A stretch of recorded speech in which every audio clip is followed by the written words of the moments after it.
నమస్తే అవధాన్. ఇరాన్ మీద America, Israel మొదలుపెట్టిన యుద్ధం గత 2 రోజులుగా సీరియస్గా జరుగుతుంది.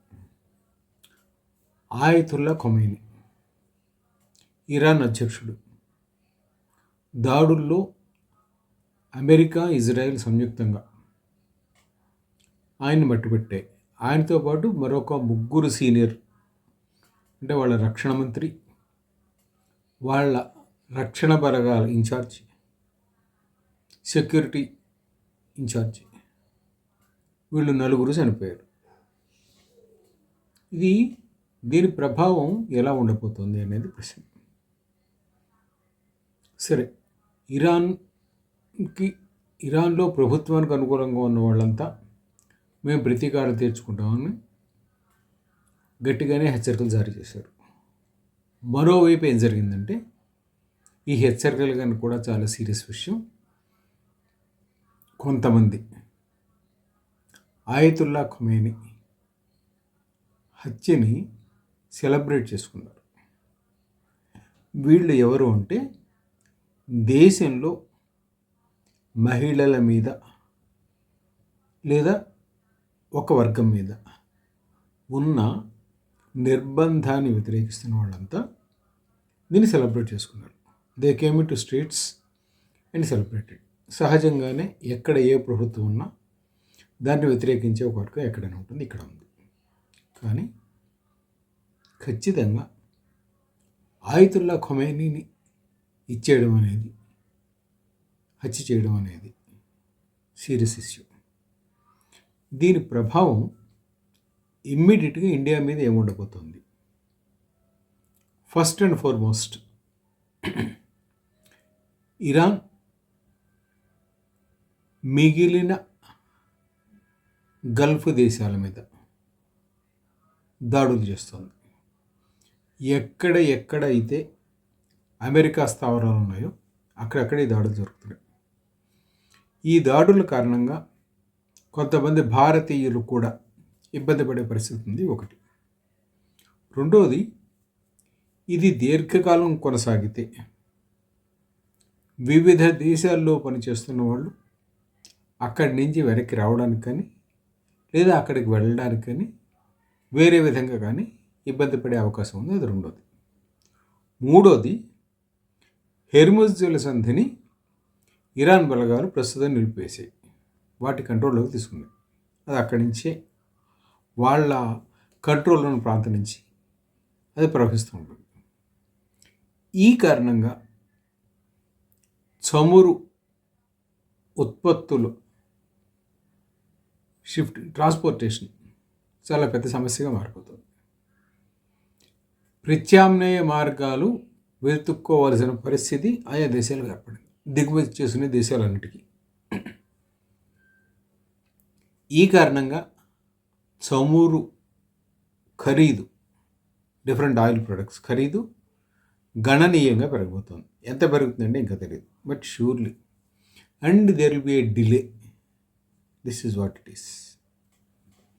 ఓకే, ఇప్పుడు ఇరాన్ మీద జరిగిన జాడి ఎట్లా జరిగింది ఏమిటి అన్నప్పుడు, వాస్తవానికి అది శనివారం సాయంత్రం జరగాల్సిన దాడి శనివారం పొద్దుటే జరిగింది.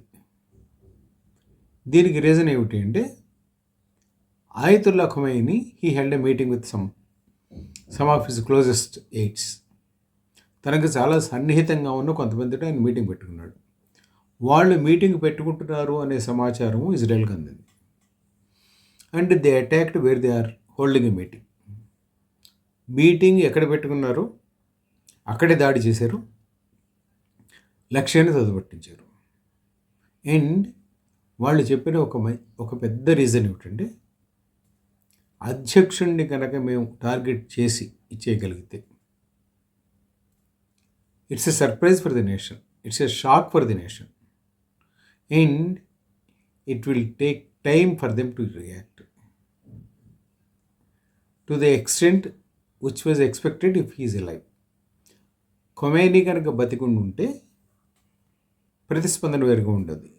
ఖొమైనీని మేము నిలపగలిగాం గనక, హత్య చేయగలిగాం గనక వాళ్ళు చాలా షాక్లో ఉన్నారు.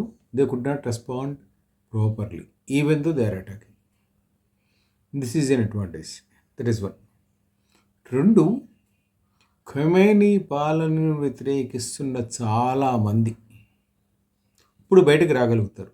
ఎందుకంటే the head of the force is dead. కనుక ఇది మాకు అడ్వాంటేజ్ అవుతుంది అని ఇజ్రాయెల్, అమెరికా చెప్తున్నాయి. కానీ అల్టిమేట్గా వస్తున్న ఒక అభిప్రాయం ఏంటంటే ఇరాన్ దగ్గర అణ్వాయుధాలు ఉన్నాయా లేదా అనే దానికన్నా ఇరాన్ దగ్గర ఉన్న చమురు నిల్వల మీద అమెరికా మళ్ళీ ఆధిపత్యం సంపాదించడం కోసం ప్రయత్నిస్తుంది. ఎందుకంటే అమెరికాకి సన్నిహితుడుగా ఉన్న ప్లహోయ్ రాజకుటుంబీకులు మళ్ళీ రాజ్యాన్ని తమ చేతిలోకి తీసుకోవడానికి ప్రయత్నాలు చేస్తున్నారు. వారికి అవసరమైన మద్దతు అంతా ఇటు ఇజ్రాయిల్, అటు అమెరికా ఇవ్వబోతున్నాయి. So the equations are going to change. మాజీ రాజకుటుంబం దీన్ని ఎంతవరకు సాధించగలుగుతుంది ఏమిటి అనే దానికి సంబంధించి అనేక ప్రశ్నలు ఇంకా సమాధానాలు రావాల్సి ఉంది. కానీ surely it is an attempt by America అక్కడ ఆయుధ నిల్వల మీద తన సంపూర్ణ గుత్తాధిపత్యాన్ని సాధించుకోవడానికి. వెనిజులాలో వాళ్ళు ఏం చేశారో చూసాం. సిమిలర్గా ఇక్కడ కూడా అదే జరగబోతుంది. Nothing more, nothing less. It's about oil resources.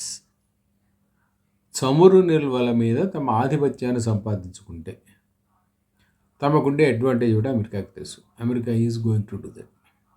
And Israel దీన్ని ఎందుకు సపోర్ట్ చేస్తుంటే Israel knows how Iran is supporting other terrorist groups that are attacking Israel.